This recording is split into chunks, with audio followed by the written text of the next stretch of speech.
Pour enchaîner les kilomètres, ça prend vraiment du temps, ça prend des sacrifices, ça prend une bonne dose de motivation.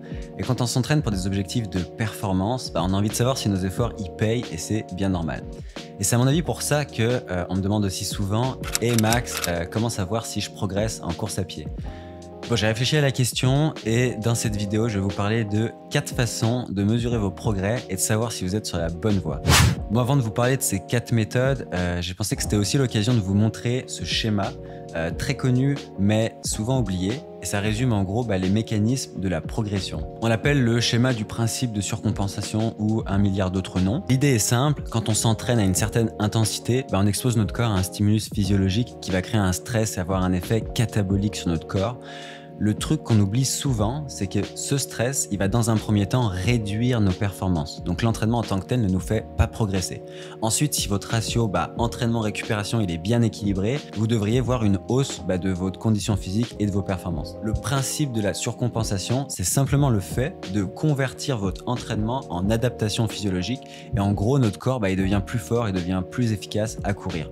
Le but de l'entraînement en course à pied, c'est donc de nous exposer régulièrement à un stimulus ni trop facile ni trop difficile et de maintenir un peu cette pente de progression. Une erreur classique chez les coureurs, c'est de chercher une pente trop inclinée en s'entraînant trop fort et de façon trop intense. Maintenant que le rappel est fait, on va pouvoir voir ces 4 méthodes pour savoir si vous progressez.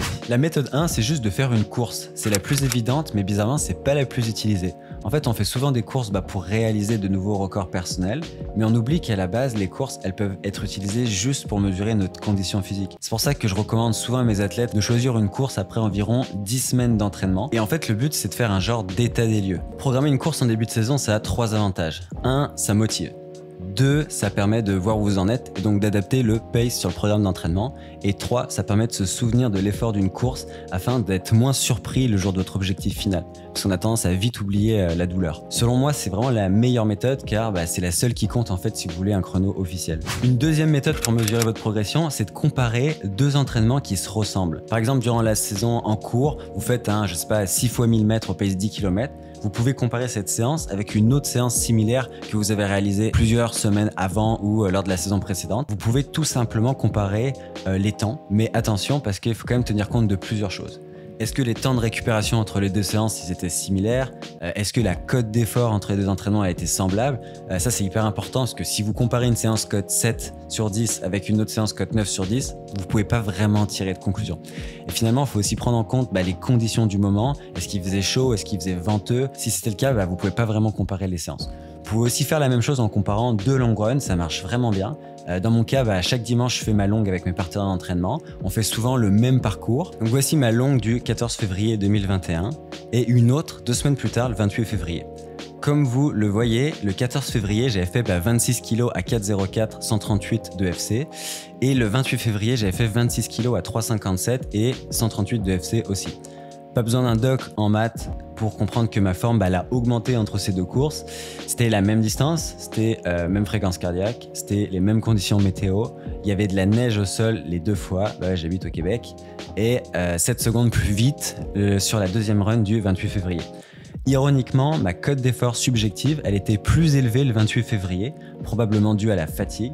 Mais le problème de cette méthode, c'est qu'elle ne permet pas vraiment de comparer des courses dont la distance, la fréquence cardiaque diffèrent. Là, c'était facile parce qu'on avait 138 de FC sur les 2 courses. Mais imaginez que vous faites une longue de 20 km à 4,30 et à 140 de FC et une autre, de 25 kg à 4,45 et 150 de FC. Comment savoir si vous progressez entre les deux? Justement, la méthode 3 que je vais vous expliquer après, ça permet de résoudre ce problème. La méthode 3, elle consiste à utiliser la formule de l'économie de course relative développée par Jonathan Savage. Je mets le lien en description pour les curieux. En gros, cette formule, elle permet de faire exactement ce dont je vous parlais juste avant, c'est-à-dire de comparer 2 courses avec des distances, des paces et des fréquences cardiaques qui sont différentes. Je vous ai préparé un petit Excel qui vous donnera directement le résultat en inscrivant ce qu'il faut dedans. Donc le lien pour le télécharger, il est dans la description. Une fois dans le Excel, vous devez inscrire plusieurs choses. Vous devez inscrire la distance de votre course, vous devez inscrire le temps parcouru en minutes et en secondes. Vous devez inscrire votre fréquence cardiaque moyenne. Donc la petite astuce, si vous voulez un peu plus de précision avec votre fréquence cardiaque au poignet, il suffit de serrer la montre très fort et en général, ça fonctionne. Et finalement, il faut marquer votre fréquence de cardiaque au repos, c'est-à-dire quand vous dormez en gros.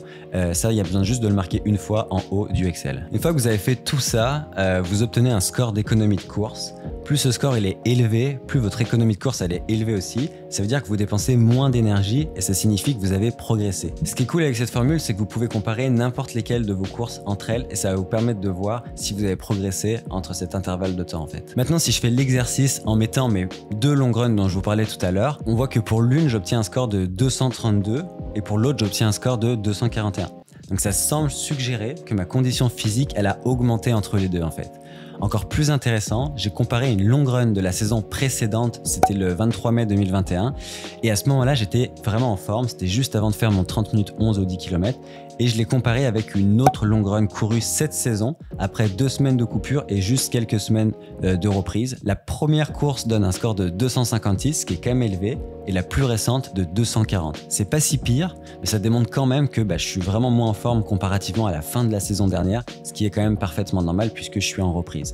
Maintenant, il existe une dernière méthode qui peut être un peu plus contraignante, mais qui est selon moi encore plus utile. Et vous allez voir, on va parler de variabilité de la fréquence cardiaque. Il y a 7 mois, j'ai découvert un outil assez fabuleux qui permet de quantifier ma fatigue et ma progression. Cet outil, il utilise la variabilité de la fréquence cardiaque, c'est VFC ou HRV en anglais. La VFC, vous en avez peut-être déjà entendu parler, c'est un peu une mesure indirecte du système nerveux autonome.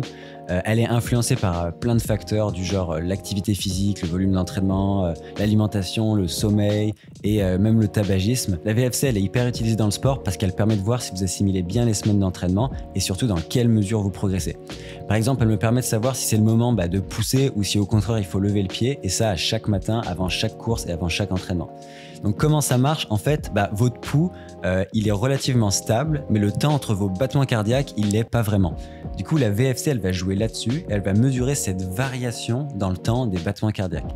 Plus il y a de variabilité entre les battements de votre cœur, plus la VFC elle est élevée et plus il y a des chances que vous ayez récupéré. Si votre montre elle est récente, elle utilise sûrement déjà la VFC en fait pour mesurer votre niveau de récup au réveil.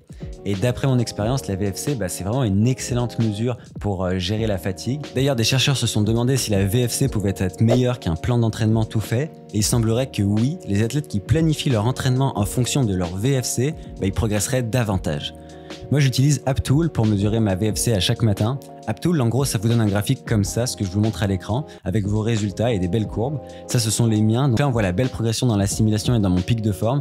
Toutefois, je suis pas vraiment parvenu à placer ma course importante, c'est-à-dire mon 10 km proche de ce pic.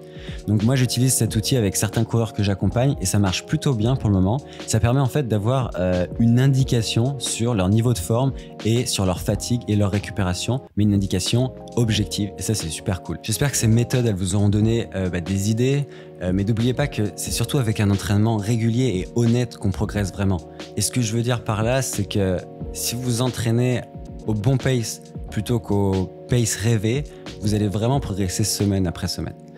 Merci pour votre attention, je vous souhaite vraiment une bonne course et dans une prochaine vidéo. Ciao les amigos.